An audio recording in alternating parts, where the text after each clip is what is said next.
నేను ఇక్కడ ఒక్క విషయం మీకు చెప్పాలి. ఇది ఏదో ఈ మధ్య కాలంలో జరిగింది అనేది కాదు అధ్యక్ష. రాజశేఖర రెడ్డి గారు ఉన్నప్పుడే ప్రారంభమైంది. రాజశేఖర రెడ్డి గారు ఉన్నప్పుడు అధ్యక్ష ఇది 7 కొండలు కాదు 2 కొండలని ఉత్తర్వులు ఇచ్చాడు. ఆ ఉత్తర్వు కూడా 330 జీవో ఇచ్చాడు. ఆ జీవో ఇచ్చినప్పుడు మేమందరం కూడా గట్టిగా ఫైట్ చేశాం, అసెంబ్లీలో ఫైట్ చేశాం. కడాన్ని నేను మొక్కున్నాను, మళ్ళీ ఇది సాధించి మీ మొక్కు తీర్చుకుంటాను, నడిచి వస్తానని చెప్పి వెంకటేశ్వర స్వామి మొక్కుని ఫైట్ చేస్తే 2 సంవత్సరాల అధ్యక్ష 16/2/2005 జీవో ఇష్యూ చేసింది. ఎవరు ఇష్యూ చేశారు అధ్యక్ష? శామ్యూల్ అధ్యక్ష ఆ రోజు ప్రిన్సిపల్ సెక్రటరీ పంచాయతీరాజ్.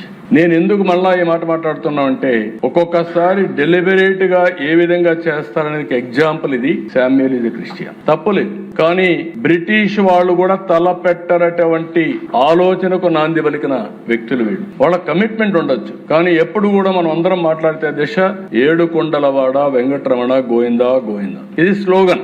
7 కొండలు ఆయన విన్నది మనందరి యొక్క మనోగతమే కాదు, అందరం కూడా అదే స్లోగన్ కింద వెళ్ళాం. అలాంటిది 2 కొండలు అని చెప్పి ఇచ్చి 2 ఏళ్లు దేశం అంతా ఆందోళన జరిగితే మళ్ళా రివైజ్ చేసి ఇచ్చారు. ఇప్పుడు ఆ పార్టీ మాట్లాడుతున్నారు, వాళ్ళు రివైజ్ చేసి దివ్యక్షేత్రం చేస్తే నేను అపోజ్ చేశానంట. కలలో కూడా చేయలేను అధ్యక్ష, ఇమాజిన్ చేయలేను. ఆ విషయం గుర్తుపెట్టుకోవాలి. నేను ఇదే అసెంబ్లీలో చెప్పా. మీరు అనుకుంటున్నారు వెంకటేశ్వర స్వామి శక్తి లేదని. ఎవరైనా ఆయనకు అపచారం తలపెడితే నెక్స్ట్ జన్మ కాదు, ఈ జన్మలోనే మీరు పనిష్మెంట్ తీసుకుంటారనేది నా ప్రగాఢ విశ్వాసం. అది జరుగుతుందని చెప్పి కూడా నేను మీకు తెలియజేస్తాను. అలాంటి పవర్ఫుల్ డైటే అధ్యక్ష. కలియుగ వెంకటేశ్వర స్వామి, కలియుగ దేవుడు, అలాంటి దేవుడికి అపచారం చేయడం కరెక్ట్ కాదని చెప్పి కూడా నేను మీకు తెలియజేస్తున్నా.